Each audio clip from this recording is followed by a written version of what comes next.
Festival, Jane Mangan, joins me as we welcome Barry Connell, yesterday's hero, to the show with Good Land. Barry, thanks for being with us. What a day for you. Just how exciting was it for your whole team? Second Grade 1 runner this season and a second winner. Fantastic. It's my local track, as people probably know. We have a training operation which we've set up in about 15 minutes from the Curragh. We bought a farm about 5 years ago, and it's basically a start-up business. My background is in finance. Started as a stockbroker and then ran a hedge fund for a while, and then took up amateur riding at 40. Naturally. Retired at 50. Always had in the back of my mind to train. I had horses in training with a lot of the top trainers in Ireland and England, and I suppose as I was going in, I used to go in and ride out my own horses in those yards, and as I was going around, kind of always looking to take what I could from each operation, with a view to putting something in place. So what we have is it's a boutique operation. There's 25 horses riding out, maybe a few more knocking around the place. And is that what you always wanted? A small stable of really good horses? Yeah, absolutely. And it's funny, you were saying you'd retired. Jane, I don't see Barry as a man easily retired. I think he just moved from one avenue to another. He's always a man with a plan. It's a new chapter. It's a new chapter. I mean, have you got one of those minds that's forever thinking of the next thing to do? Yeah. I mean, racing is my passion. It always has been. I've been going racing since I was 2 years of age. My father was a punter.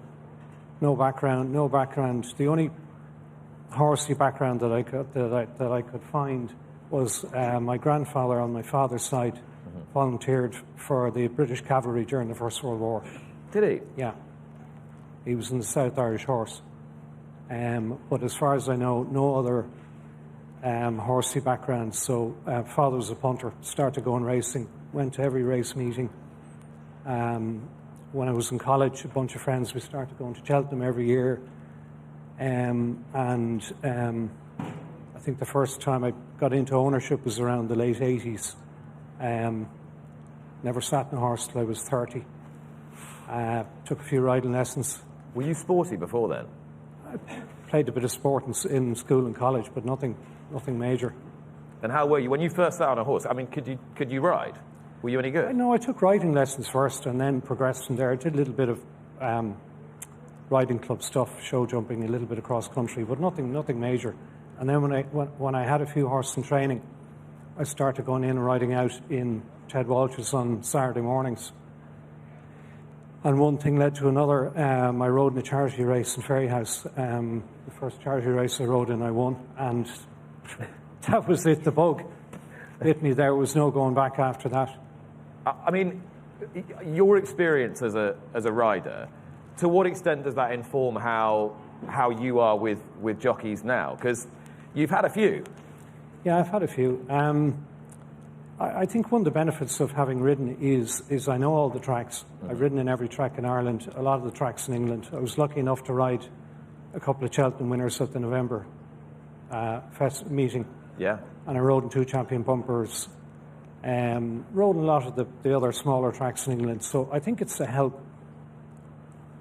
When you're planning your races and when you're talking to the jockeys about the tracks, I think it is a help to have been there. I mean, Cheltenham, as a case in point, when you look at it on the television, you think it's a big galloping track. And the first time I went to ride there, I walked the track and I couldn't believe how undulating it was, how tight it was, and how unlike to ride it looked on the television.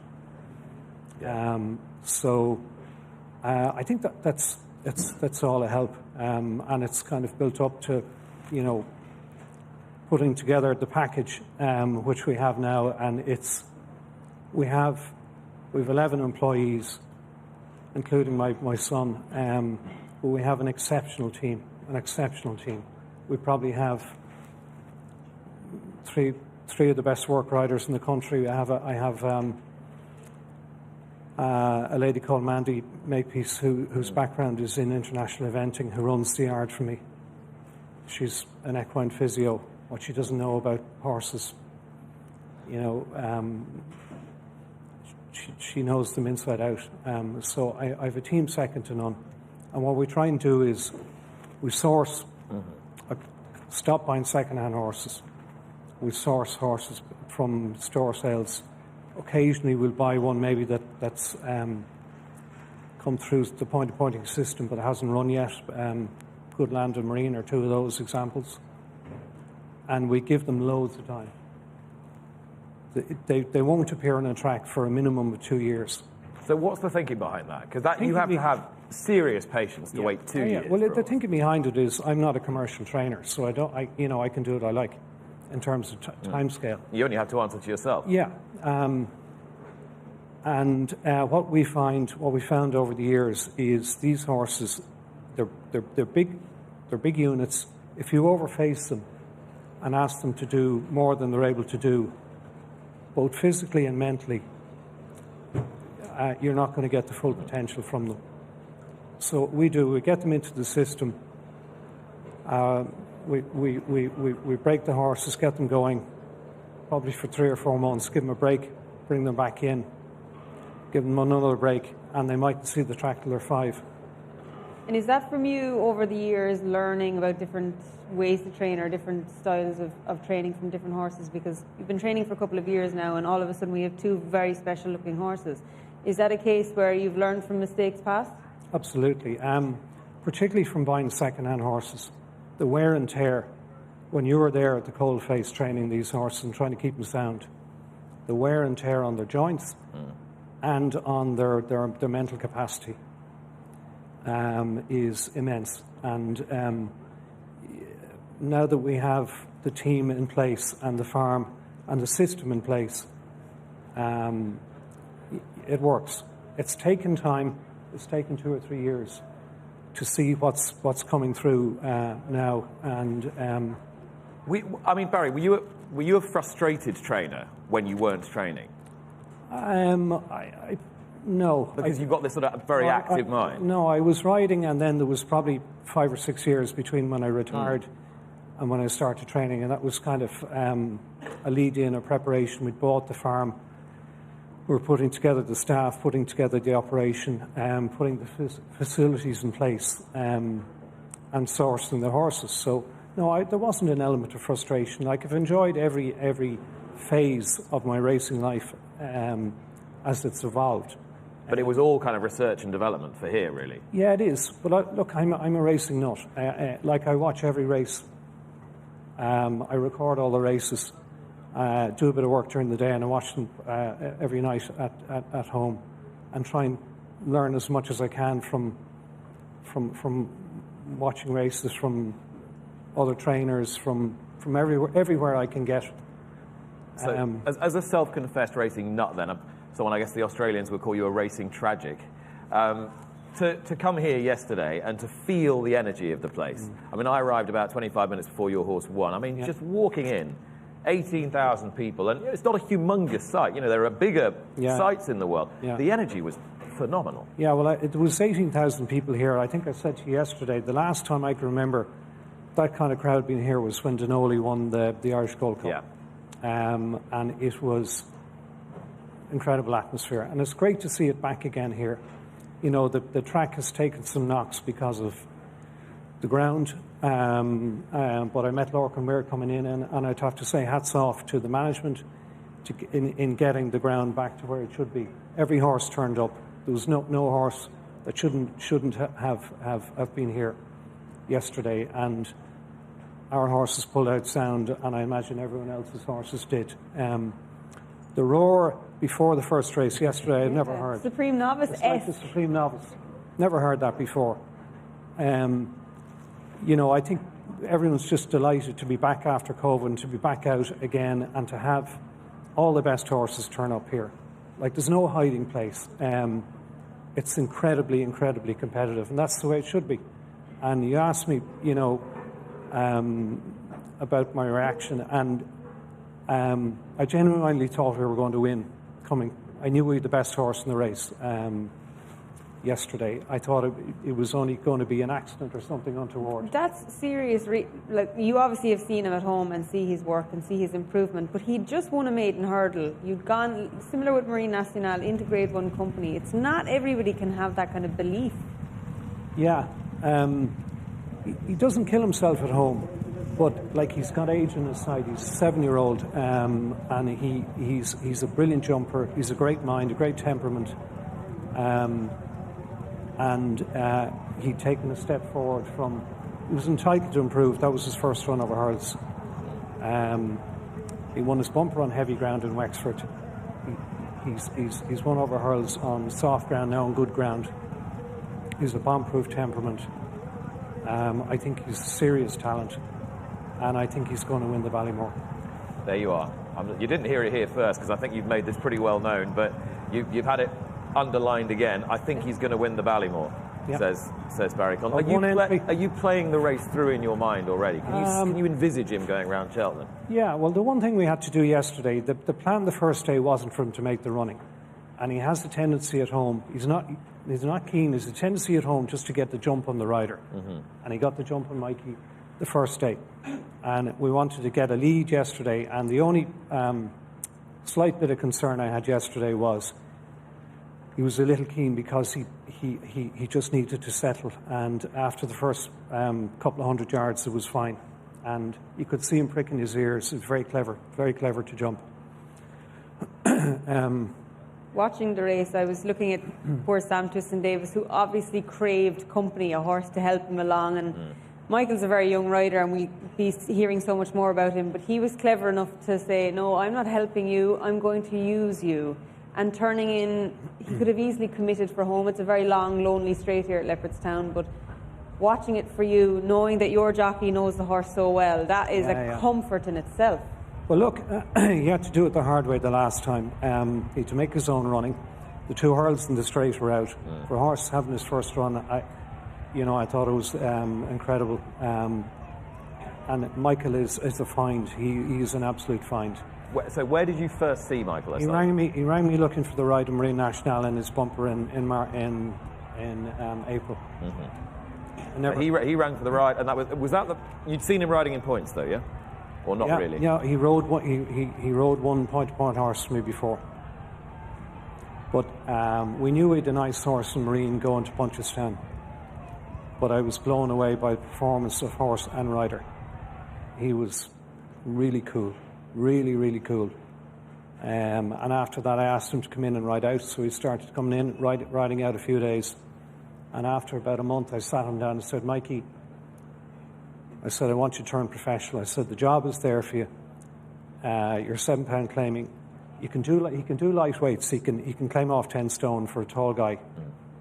And I said, I will support you when you're claiming 3 and when you're not claiming. Because what happens, a lot of these guys, is they're like a comet. They take off. Flash across the skyline and burn out. Everyone wants them when they're claiming 7, claiming 5, and when they claim 3, they get dropped like a hot potato. And I said, listen, my horses are there for you to ride, and I'm happy to support you because I saw something in him. And I think he's a serious, serious talent. He's going to be, 4 or 5 years' time, he's going to be up there with Paul and Jack. I've no doubt about it. Like, when you look at his ride in the Royal Bond, first ride in a Grade 1, couldn't claim. Everything that could go wrong went wrong. He got shuffled back. He had confidence in his horse. He waited and waited. He could have wheeled out. He didn't. He sat and waited. The gap opened. Looked like all he had to do was jump the last and win, and then he missed the last. Didn't panic. Took his time, got the horse balanced, and got up on the line. We're going to see this form actually tested today with Irish Point running in the 2 mile novice, and of course Ashroe Diamond has franked the form as well. And what struck me about this is you were mentioning pre-race the horse's speed, and while it looks like he's under all sorts of pressure, he actually doesn't get a hard race for a horse that wins by the narrowest of margins. No, I gave him a couple of flicks. You can see here he's just given him a couple of flicks. He's by a star called French Navy, who was standing Kildangan only 5 minutes down the road from where our farm is. And I think he only got 18 months, and he's in India now. We tried to buy him. Did you? Yeah, we tried to see where he was after we knew that the horse was good. Are you having any joy? No. Are they just not? They're not playing ball. No, I think there's a wealthy guy in India owns him, and he doesn't want to sell him. But he didn't cover. He hasn't many on the ground. Noel Mead has one good flat horse called Lafayette, who won 2 Grade 2s. He's a German influence on the dam side. There's a couple of jump winners, Stray Cup places in there. It's a funny pedigree, but he's produced an exceptional horse. Is this the next idea, Barry? Stand a couple of stallions? No, definitely not. There's a lot going on here, isn't it? There's a lot going on here. There is a lot going on here. No. I'm sticking to the training now. Breeding's for other people.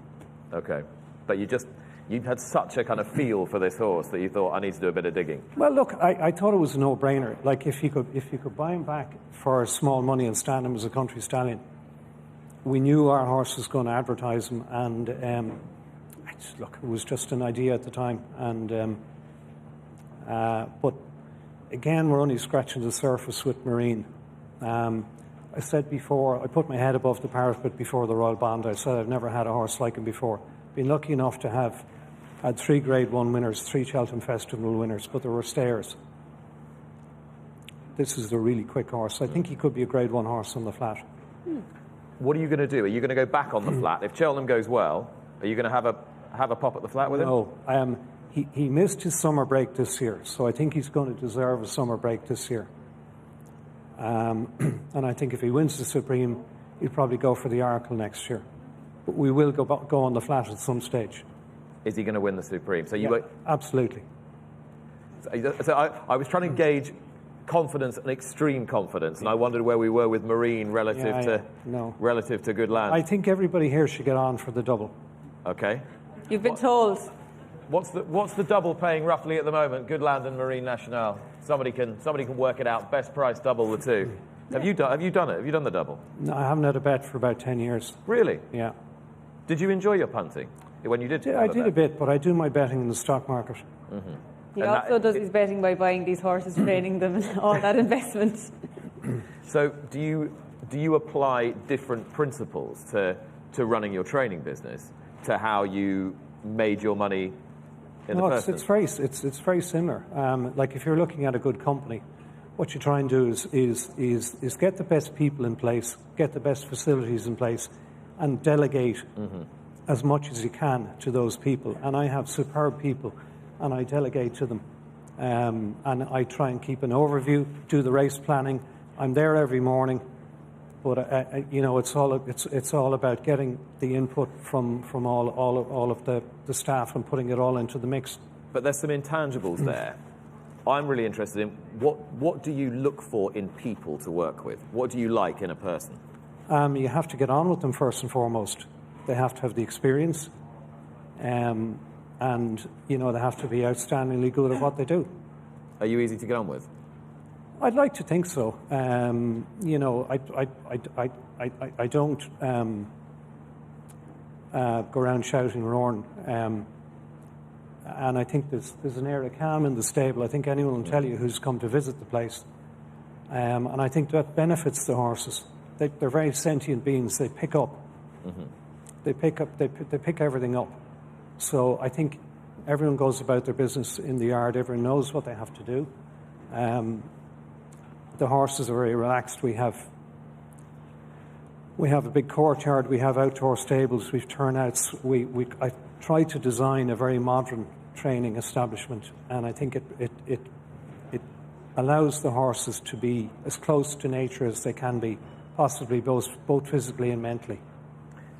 You exude an air of kind of calm authority. You don't ever seem to get too excited, but I know how much you love these horses. Well, you probably saw me. What's going on in here? You saw me getting excited leading the horse in yesterday, and after the Royal Bond. And if you don't do that, you may give up. And your dad, who brought you to all the races when you were a kid and all the way through, how would he have been yesterday? What would that have been like? It would have meant the world.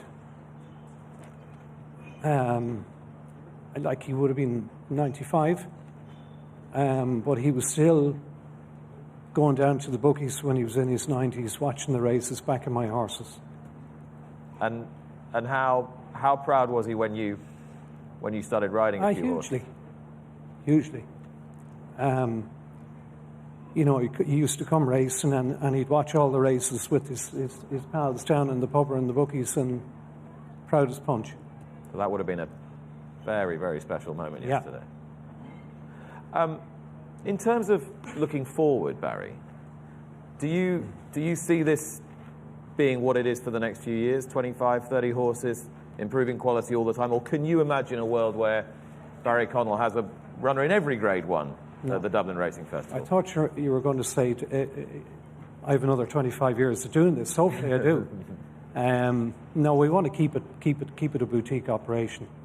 Somebody asked me would I train horses for outside people. I'm training one for my son today. He runs in his colours. Tricky owner. You know, I would train for family and maybe close friends. That's about it. You know, we want to keep it a small quality operation. And your son's working with you as well? Yeah, he works full time with me. Yeah. And how well do you work together? Great. Yeah. He rides out, drives the tractor. You know, does a lot of jobs around the place, and you know, he was working briefly in finance as well. And when I set up the operation, I said, "Come on down and work for me." So yeah, the two of us got on great. That leads us on nicely to the lady in red, or da lady in red. First race today, party tonight. Any chance of the double? She has the chance. She was going to run a big race last year. She knuckled over and landing at the fourth last. I think she was third or fourth at the time. She had a little bit of a setback. We put in a new gallop this year, and before we put in the railing around it, she got loose and got the reins wrapped around her leg and had a little setback. If we'd had a prep run, I'd be really fancying her. But I think she'll definitely get a bit of prize money today. Okay, well, best of luck. There is definitely a party tonight, is there? Yeah. That's as much as we're getting, folks. Sorry. Yeah. Barry, thank you very much for joining us. Congratulations and best of luck as these two horses roll on to Cheltenham. Ladies and gentlemen, please give Barry Connell a warm round of applause.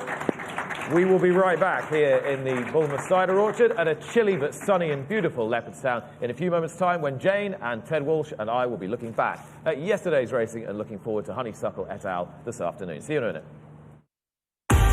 Subscribe to Racing TV's YouTube channel now to watch more great races like this.